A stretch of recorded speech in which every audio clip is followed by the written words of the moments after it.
उस भजन संहिता 17 अध्याय के 8वें वचन को मैं आपके लिए पढ़ने के लिए कह रहा था। भजन संहिता 17 अध्याय के 8वें पद,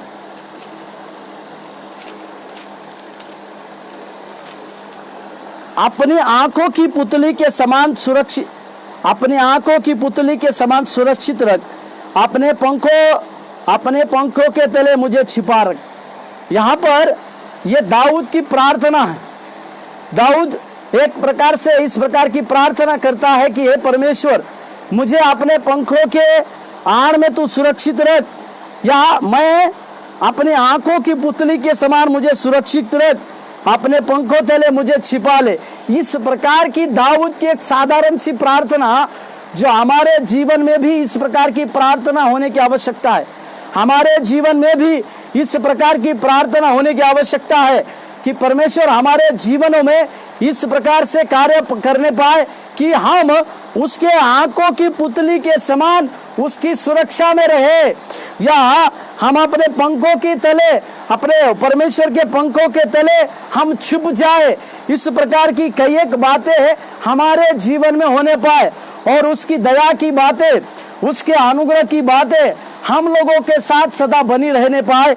इसके लिए परमेश्वर के कार्य, इसके लिए परमेश्वर की अद्भुत बातें हम लोगों के द्वारा परमेश्वर सफाई से करने पाए। इसके लिए हम परमेश्वर की दया और परमेश्वर के अनुग्रह को मांगते हुए प्रभु की दया के साथ कार्य करते हैं। इसी के लिए परमेश्वर के उस अनुग्रह को जब हम मांगते हैं, या परमेश्वर की उस बातों के लिए जब हम मांगते हैं कि हमें उस परमेश्वर की उस आंखों की पुतली के समान जब हम जाते हैं, तो परमेश्वर हमारे जीवन में कार्य करता है। 36 के 7वें पद पढ़िए, भजन संहिता 36 का 7।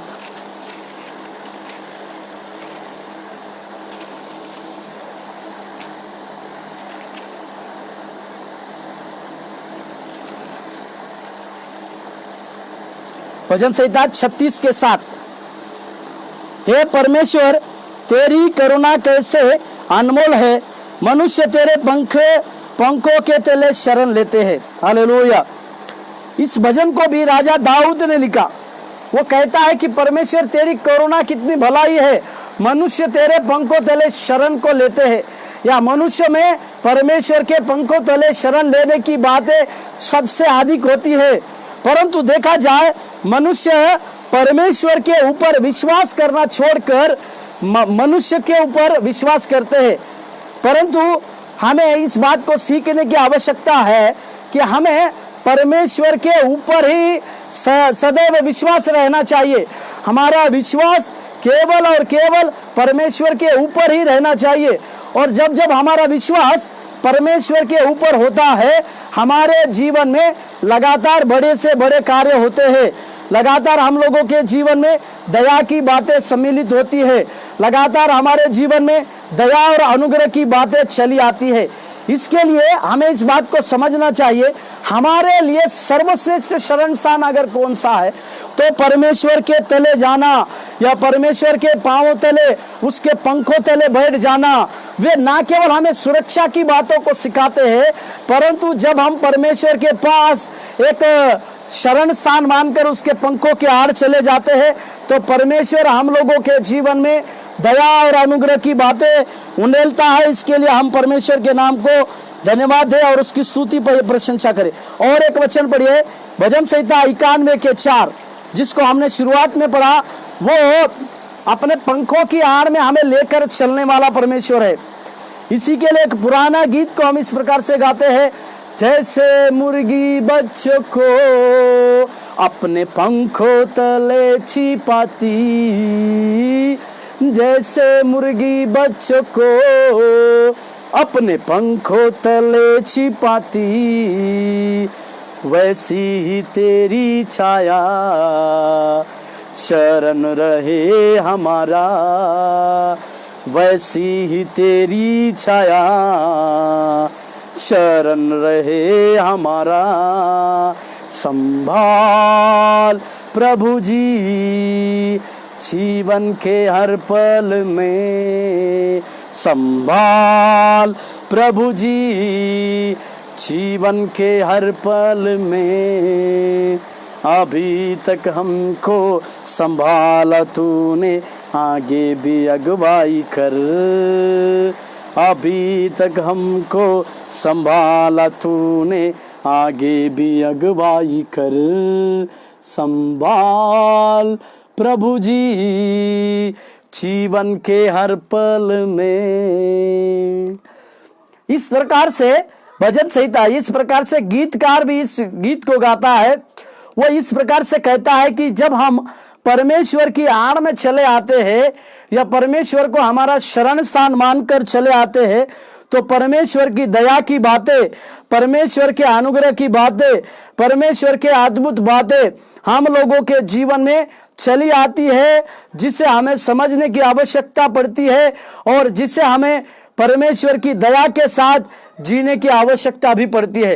प्रभु के पवित्र नाम की महिमा और प्रशंसा हमारे साथ होने पाए। जैसे मैं शुरुआत में कह रहा था कि उसके पंखों तले शरण आना मतलब परमेश्वर की एक सुरक्षा का अनुभव करना, परमेश्वर की एक रक्षा का अनुभव करना, परमेश्वर के एक प्रेम का अनुभव करना और परमेश्वर के अनुग्रह रूपी कार्य का भी अनुभव करना, या हम परमेश्वर की उस अनुग्रहकारी उपस्थिति को भी हमारे जीवन में देखना, इसे ही कहते हैं परमेश्वर के शरण में आना। और अभी मेरे साथ एक वचन पढ़िए, भजन संहिता 2:12, भजन 2:12 में पढ़िए। भजन संहिता का पत्री उसके दूसरे अध्याय उसके 12वें पद को इस प्रकार से कहा गया है, पुत्र को चूमो, ऐसा ना हो कि वह क्रोध करे और तुम मार्ग ही में नष्ट हो जाओ, क्योंकि क्षण भर में उसका क्रोध भड़कने का है। धन्य है वे जिनका भरोसा उस पर है। हालेलुया। हम कब धन्य होते हैं? यहाँ पर भजनकार हमें इस प्रकार से सिखाता है, हमारे जीवन में कब धन्यता प्राप्त होती है, हमारे जीवन में हमारा जीवन कब धन्य बनता है। तो हमारा जीवन तब धन्य बनता है जब हमारे जीवन में हम हमारा संपूर्ण भरोसा प्रभु के ऊपर सौंपते हैं, और जब हमारा पूरा भरोसा परमेश्वर के ऊपर होता है तो परमेश्वर हमारे जीवनों में हमें विजय को देता है, हमें अपने पंखों तले शरण को देता है, हमें अपने पंखों तले छिपाता है। इसी के लिए हमें इस बात को समझने की आवश्यकता है कि हमारे जीवन में परमेश्वर की दया और परमेश्वर के अनुग्रह की बातें लगातार चली आने की आवश्यकता है। हालेलुया। परमेश्वर के पवित्र नाम की महिमा और प्रशंसा होने पाए। उसी का भजन संहिता 9वें अध्याय के 9वें पद को पढ़े। भजन संहिता 9:9, यहोवा पीछे हुए के लिए ऊंचा गढ़ ठहरेगा, वह संकट के समय के लिए भी ऊंचा गढ़ ठहरेगा। हालेलुया। जो शत्रु की बातों से पीछे जाते हैं, जो दुष्ट की बातों के लिए पीछे जाते हैं, या जो उपद्रव में पीछे चले जाते हैं, ऐसे सारे लोगों के लिए परमेश्वर एक सहायता करने वाला एक गढ़ को ठहरता है। और ऐसे ऐसे लोगों के लिए परमेश्वर एक बड़ा सहायता का गढ़ बनता है, और वो सहायता का गढ़ बनने के हेतु वो हमें हमारे लिए ऊंचे गढ़ की बातों को भी करता है। परंतु हमें हमारे जीवन काल में उस महान परमेश्वर के पास उस महान परमेश्वर के सम्मुख में चले जाने की आवश्यकता है, उस महान परमेश्वर के पास चले जाने की आवश्यकता है। जब हम उस महान परमेश्वर के पास चले जाते हैं, जब हम उस महान परमेश्वर के कार्य में चले आते हैं, तो प्रभु की दया और परमेश्वर के अनुग्रह की बातें हम लोगों के साथ चली आती है, और उसी के द्वारा हम अपने जीवन में एक शरण स्थान की बातें, एक अनुग्रह की बातें और बड़ी सी कार्य की बातें भी कर पाते हैं। उसके और एक भजन संहिता 34 के 22 को पढ़िए। भजन 34वें अध्याय के 22वें पद, भजन 34 के 22,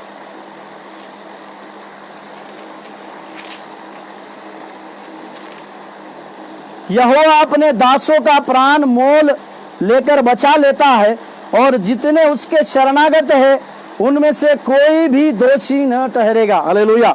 जो लोग परमेश्वर को शरणागत है, या जो लोग परमेश्वर के लिए अपना शरण स्थान को मानते हैं, जो लोग परमेश्वर के लिए जो लोग परमेश्वर को अपनी उपस्थिति का सर्वश्रेष्ठ स्थान देते हैं, परमेश्वर ऐसे लोगों के जीवन में ना केवल उनको दोषों से मुक्त करता है, परंतु परमेश्वर उनको दोष लगाने के लिए किसी भी प्रकार की बातें रखता नहीं।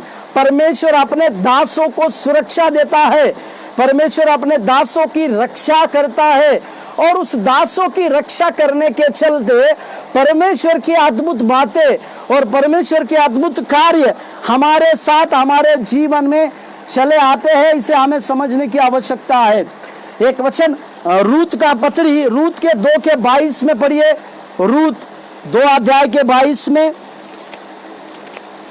रूत 2:22।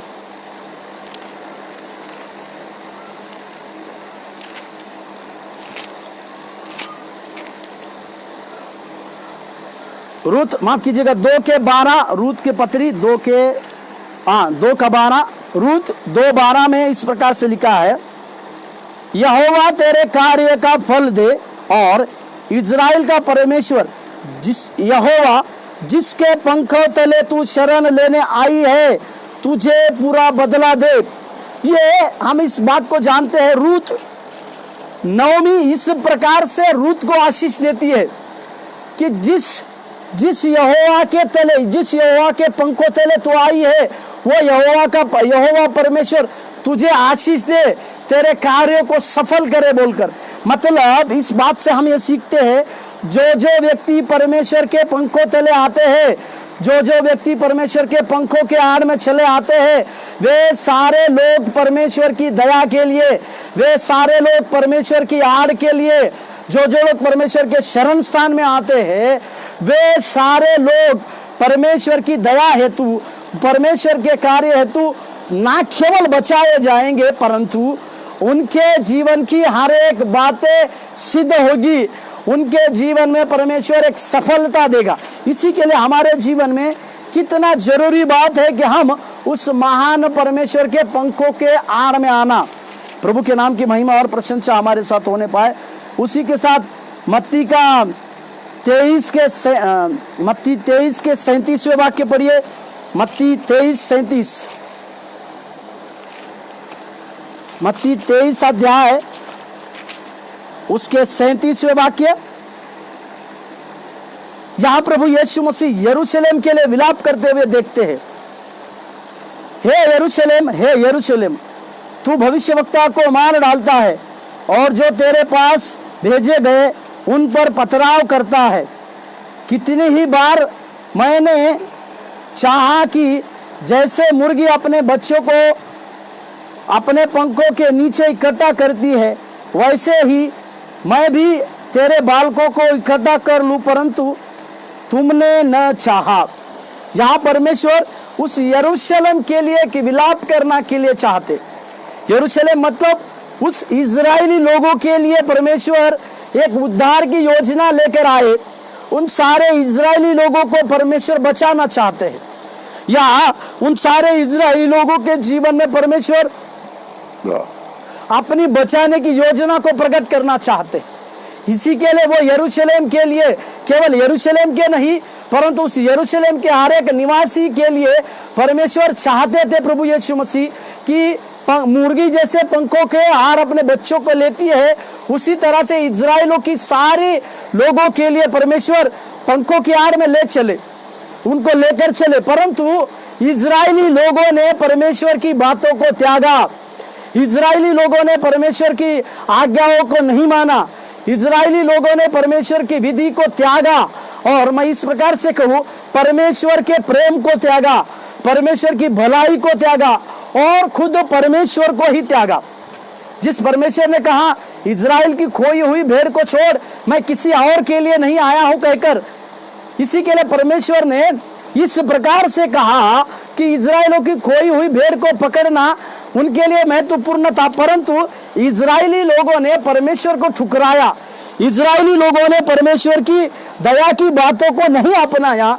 उसके दुख के चलते परमेश्वर इस बातों के लिए कहते हैं कि मैंने चाहा यरूशलेम कि तुम्हें अपने पंखों की आड़ में ले चलूं, परंतु तुमने ना माना। इसका मतलब इजरायली लोगों ने परमेश्वर की बातों को नहीं स्वीकारा। इसी के चलते आज भी इजरायली लोग प्रभु यीशु मसीह की बातों को मानते नहीं है। और एक वचन पढ़िएगा, यशायाह 26 के 20, यशायाह 26 अध्याय उसके 20वें वाक्य।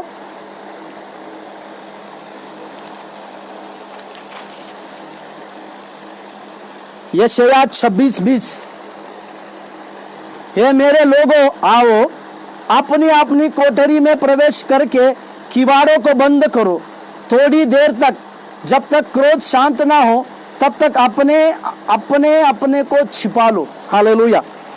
इसका मतलब क्या है कि परमेश्वर इस बातों की ओर संकेत करते हैं कि परमेश्वर का जब तक क्रोध है हमें शांत होना चाहिए। कहां पर? उस परमेश्वर के शरण स्थान में, उस परमेश्वर के पंखों तले जाकर, उस महान परमेश्वर के पंखों के पास जाकर हमें उसके शरण में जाके छुपने की आवश्यकता है। और परमेश्वर की दया की बातों के लिए उसके जीवन में कार्य करने की भी आवश्यकता है। और उसके पंखों तले हमारी रक्षा उन सब चीजों से होती है जो हमारे जीवन में उसकी इच्छा के विरुद्ध काम करती है। उसके पंखों के तले में जब हम चले आती है तो हमारे जीवन में हमारी उन सब बातों के लिए रक्षा होती है जो हमारे जीवन में उसके विरोध की रक्षा करते हैं। उसका दूसरा पद को पढ़िएगा, भजन संहिता 57 के 2, मैं परम प्रधान परमेश्वर को पुकारूंगा, परमेश्वर को जो मेरे लिए सब कुछ सिद्ध करता है। हालेलुया। वो सब कुछ सिद्ध करने वाला परमेश्वर है, मतलब हमारे लिए सारी बातों का प्रबंध करने वाला, हमारे जीवन में सारी बातें पूरी करने वाला और हमारे जीवन की सारी पूरी बातों को हमारे लिए आशीष देने वाला, हमारे जीवन में तत्परता के साथ कार्य करने वाला परमेश्वर है। इसीलिए हम परमेश्वर के उस शरण स्थान में चले आए, हम उस परमेश्वर की अद्भुत उपस्थिति में चले आए, हम परमेश्वर की उस प्रेम में चले आए, परमेश्वर की सुरक्षा में चले आए, परमेश्वर की रक्षा में चले आए और परमेश्वर के अनुग्रहकारी उपस्थिति में भी चले आए, ताकि हम ना केवल बचाए जाए परंतु परमेश्वर के लिए कार्य करने वाले बनने पाए। प्रार्थना करें। दयानिधि, हम प्रार्थना करते हैं, धन्यवाद देते प्रभु, तो हमारे जीवन में लगातार कार्य करने पाए। तेरी आशीष और अनुग्रह हम लोगों के साथ सदैव रहने के लिए हम प्रार्थना करते, तो आशीष दे और अनुग्रह दे। तेरी दया के साथ हमें लिए चलने के लिए भी प्रार्थना करते, कार्य कर। यीशु मसीह के नाम से मांगते, आमीन आमीन। प्रभु आपको आशीष देने पाए। धन्यवाद।